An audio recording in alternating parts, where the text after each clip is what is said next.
And we're live. Miss Viv Adcock, how are you? Yes, I'm very much alive. Good morning, good afternoon, and hello, Susie Godsey. Did any of you know that Susie's surname is spelled Yes Dog backwards, which I think is rather funny? You know how these things turn out and show up in your world. So, Susie Yes Dog. Yes. That's And I actually only why we call Charlie Yes Dog. That's his Facebook page, So yeah, all my animals have Yes Dog as a last name, even if they're like Paul, Paul Yes Dog. Mm. oh, love it. Yeah. So, our topic today we have, do our pets get bored? And this is a big topic when we start having our classes and our discussions, and even in private sessions. It's a lot of people that lean into what Susie and I offer and the tools of Talk to the Animals is very much about creating this level of bond and connection and understanding and communication, but also happiness and ease for you and your animal, for their body, for their life, and for you and your life, because often these animals are in our family home or they're around us. So the more ease and the more happiness we can create, the less problems we have, the less vet bills, the less trauma and drama we have in our life. So if that's something of interest to you, keep listening to us, because Susie and I give so many gold nuggets in these lives, and we've got lots of these lives to watch. So what happens when our animals get bored, when our pets get bored, Susie?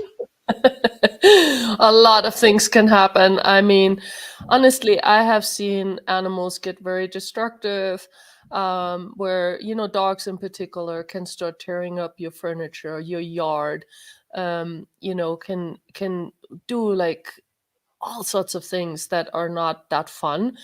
But I've also seen animals actually go aggressive. I've seen them get anxious. I've seen them do all sorts of things when they're just not really having their needs met.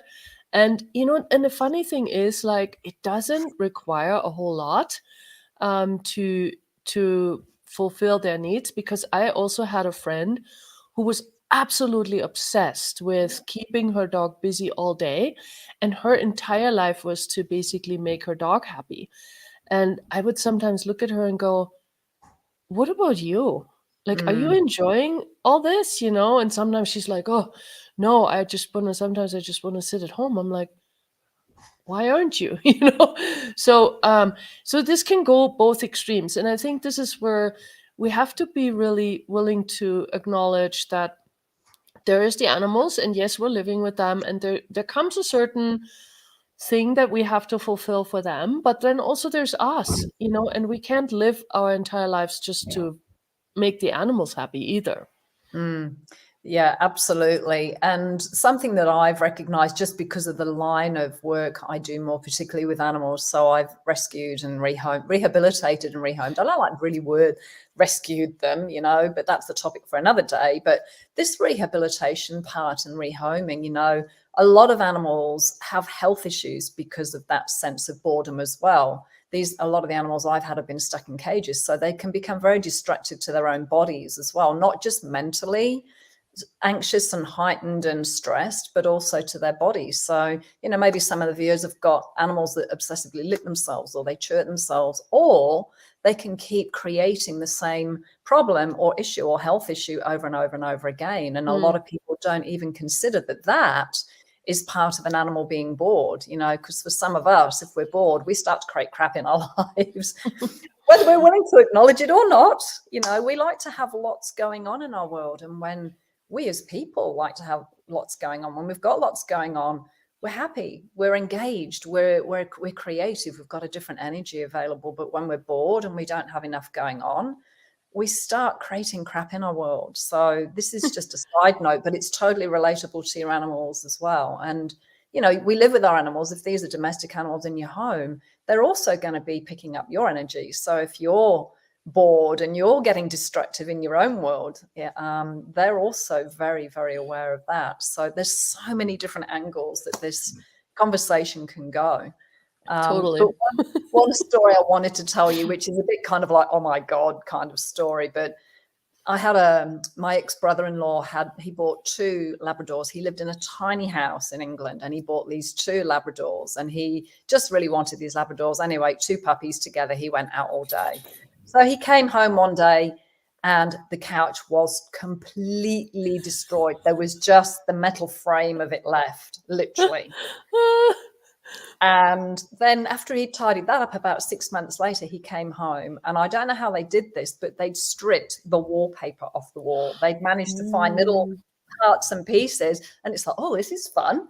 And they'd stripped like massive parts of the wallpaper off the walls. So, and that was great fun for the dogs. You can kind of imagine being a fly on the wall, watching these dogs having so much fun with the couch and cushions and Yep. But he's like, what the hell's wrong with these dogs? They get walked in the morning and fed, and that should be enough. I'm like, wow, are you that, disconnected from recognizing what an animal requires? And obviously with dogs, they all have different energy levels. They're different ages. They have different requirements. They need different kinds of stimulation. So, looking at the breed of dogs if you're looking to get an animal, what breed of dog would really suit your lifestyle? If you've got a sedentary lifestyle, you don't want something that's full of energy and needs tons of exercise and engagement. Totally. You don't want to work with a dog, and so so look at if you want to create harmony, these are just really practical, simple things that a lot of people overlook. Totally. No, and I love that. And beyond the breed too, yes, there are some breeds and you want to be aware of that for sure. But then also you have to look at the individual, and the individual has to work for you, because even as like a lot of people think, oh, I'll just get a little Yorkshire Terrier, and they won't need a lot of exercise. Oh, you could be really not like, this could really fire backwards for you. I have when I had my dog walking business, when we would go out and we had these 2 Yorkies, and they would run more than any of the other dogs. I mean, they would just run down the beach. They would completely get soaked in water. They would run back and forth and back and forth and back and forth. And some of the big dogs would just look at them going by, always like, oh, here goes those Yorkies again, And I mean, yeah. So it's really not just about the breed. Yes, you want to be aware that if you get a Border Collie, you better be ready, because that dog is going to require a lot. And also be aware that, so for example, my dogs have a huge property. They have 13 acres they can run out on. That's a big property. And still, like, I broke my leg just a few days ago, or like whatever. And, and so I haven't been able to walk them. And even though they can go in and out all day long, and they do, and they run, they still were driving me crazy last night, the night before, because they just were out of their minds, because they had no other stimulation, and my walks, when I take them off the property, they're not that long. I mean, they're an hour twice a day. It's not that much, but they get to sniff other things, they get to like look around, they have a good time, and they won't take themselves for the walk, which I'm grateful for. I don't want them to. But so even that missing, even though my dogs can run as much as they want on 13 acres, it just mentally didn't stimulate them. And you have to have a balance there. There has to be a balance. Like, you can't only just do one or the other, because some people say, oh, mental stimulation is just as good as exercise. It is something that is true about that, but then there's the lie.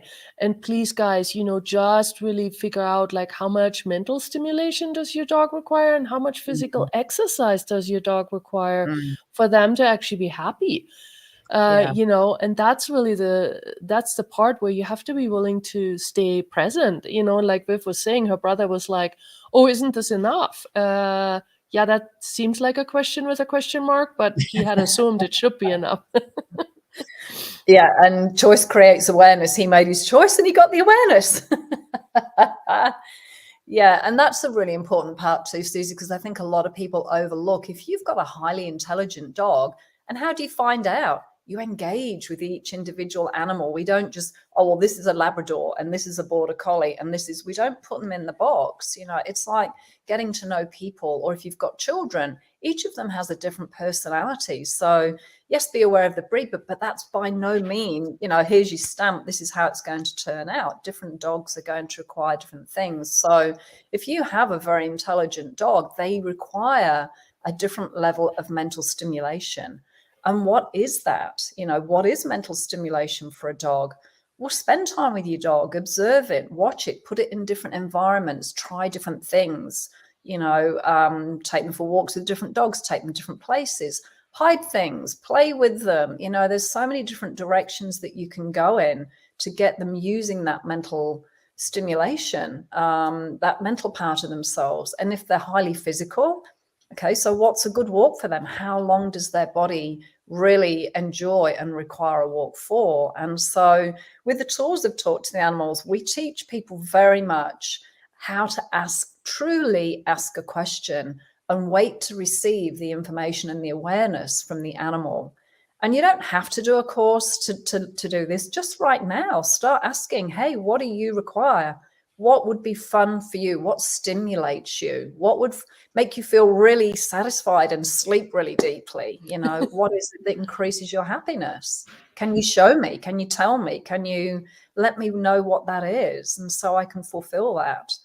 So, you know, when you really connect with that dog, they know that they receive you in their world, rather than being, you know, like my brother-in-law was. It was like, there's just nobody home. He was there doing the feeding and the watering and the walking, but apart from that, there was no other depth or breadth of where that relationship could go with those dogs. So, and I just wanted to add a quick word, because I take on greyhounds. So greyhounds, you know, and people look at greyhounds, they think, oh my God, they need so much exercise. They just race all the time and they run around.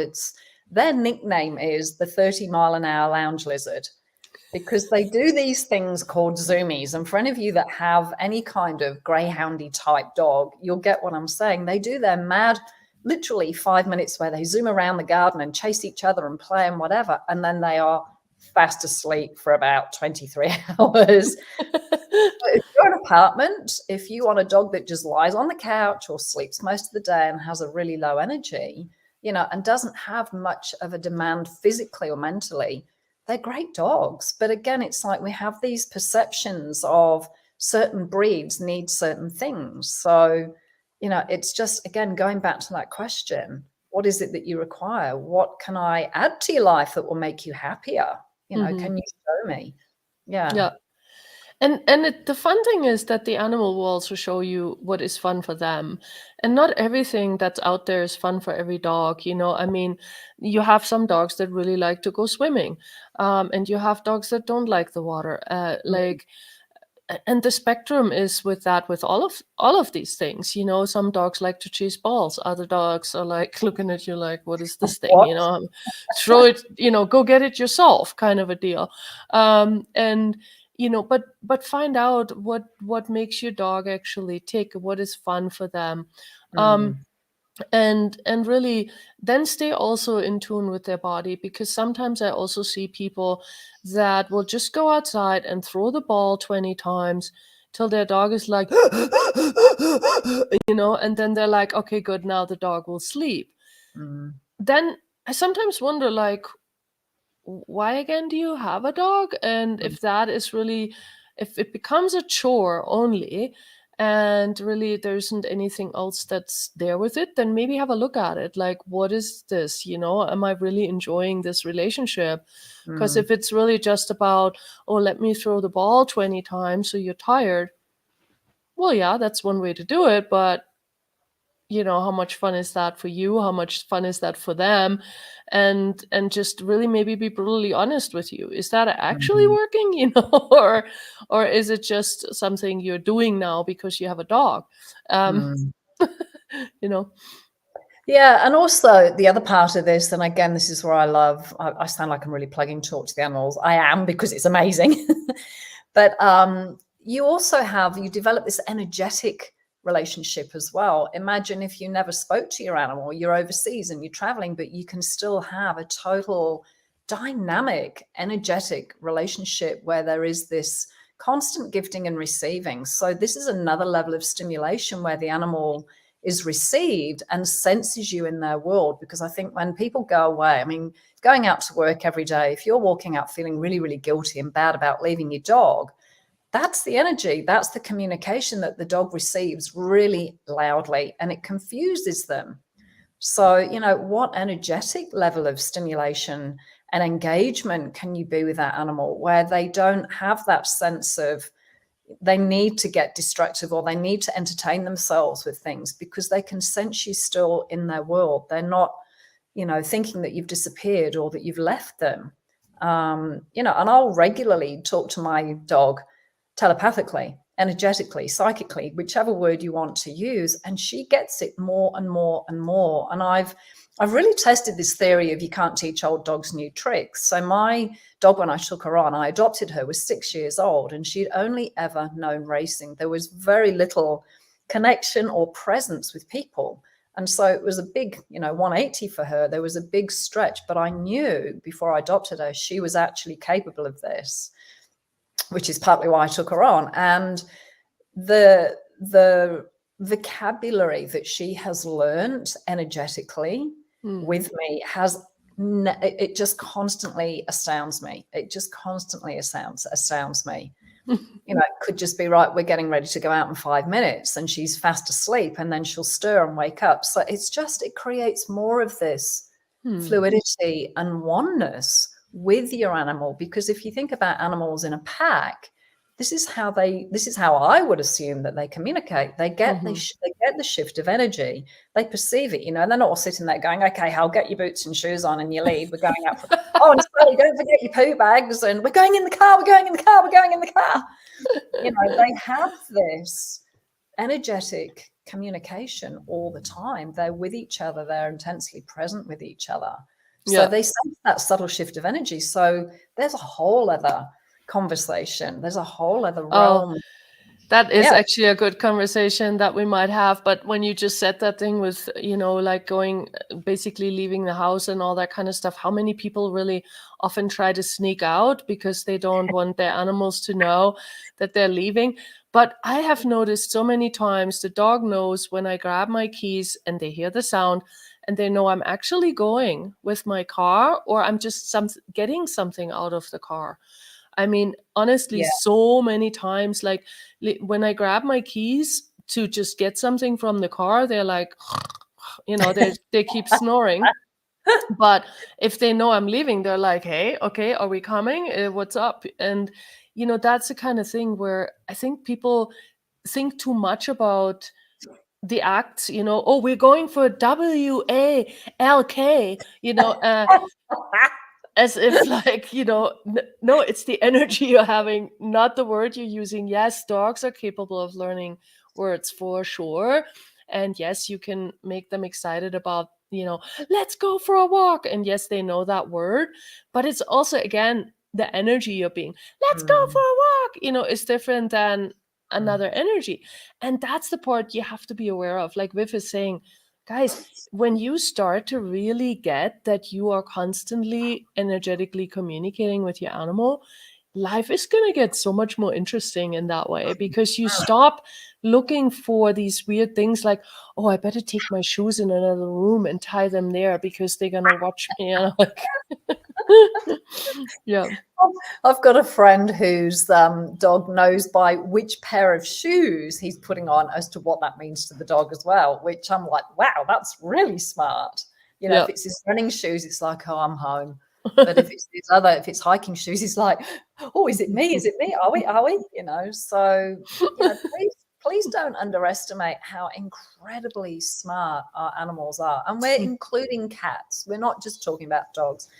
Any of our domestic animals that live with us, they observe us, they perceive us in our routines every day. Even if we don't think we have a routine, they are highly intelligent. They observe things, they watch things. So, and like you say, Susie, we're constantly energetically emitting conversations, communication, words, energies, which they're receiving all the time. So totally. Yeah. And by the way, if you are looking for just things to do with your dog. Nowadays, if you go online and you do a little research, there's a lot of stuff that you can find that could be fun for your dog and have a look at. There's things they can do with their noses. There's games they can play, like Viv was saying, you could hide things. There's things they can do with their body, like swimming, agility. I mean, there are so many things that go beyond what you might even have seen. I mean, I didn't even know, like 6 or 7 years ago, they started dock jumping with dogs. And I don't know how they're critiqued, but they're jumping off a dock into water. And some of these dogs just love it. And like, they do all these weird things. So anyway, I mean, there is so many things where you can also get involved if you want to in a sport of sorts with your dog. I watched a video maybe a few months ago of an older guy who taught his dog, I think, to distinguish between, I think it was like 200 toys or something. And he could tell him to either fetch him or bring him someplace or do something. I was like, holy cow, and I mean, there is just an unlimited possibility here if you're willing to, like we said in the beginning, be aware and see what is your dog asking for and what's going to be a contribution. Yeah, absolutely. And I was just having a quick look down the comments, and Nicholas said, my old dog was very good at suggesting a walk energetically. I'd find myself putting my walking shoes on before I realized it. Yeah, that's a good one. And Alicia's made a comment, haha, I don't even need to say anything and the dog already knows. Yeah, they're highly perceptive. And again, this is something, when I go back to my brother-in-law, it's like there was just no awareness. I mean, he developed that awareness. He had to, otherwise he'd have no house left. So the dogs are actually inviting him to get more present, be more engaging rather than just being this robotic autopilot, which, like you say, when people are just throwing the ball and think that that's exercise, they're not present. When you're talking with somebody and they're just off somewhere else, or they're on their phone, or it's like, what level of engagement could you be today that you've never been before with your animal? What level of engagement, which means there is this presence, there's this gifting and receiving. You're being more like an animal in a respect, to actually be with them and not keep separating, getting busy and distracted and forget about them. And it's a muscle to build, to start in being more inclusive and have your awareness in different areas. So if this is new, this is a muscle. It requires flexing and practicing, and hopefully your animal is fun enough and playful enough, and maybe you could make it more fun and playful to have this incredibly rewarding journey with them. I mean, imagine teaching that dog, this is toy number 24, this is toy number 282, Totally. Because to me, that's mind-blowing that you can have 200 different toys and call them different names, and the dog knows exactly which one. How much more of that is available that we've never yet perceived? How much more are the animals inviting us to in regards to that level of wow factor? Exactly. Wow. Yeah. Thank you, Susie. Another amazing conversation. Again, we could go in 100 different ways. So if you're interested, head to talktotheanimals.com. And we're both very grateful for a gentleman by the name of Gary Douglas, who has written a book called Talk to the Animals. And Susie and I both learned infinite amounts and continue to learn infinite amounts from this incredible man. And if you'd like to know more about that, go to accessconsciousness.com. Yay. Thank you, Susie. Well, thank you, Viv, and thanks everyone for joining us today. And don't miss out on the next one. It's going to be good again. I'm sure of it. Same bat time. Well, maybe not bat time, but same bat channel, definitely. Exactly. All right. Thanks everybody. Bye. Bye.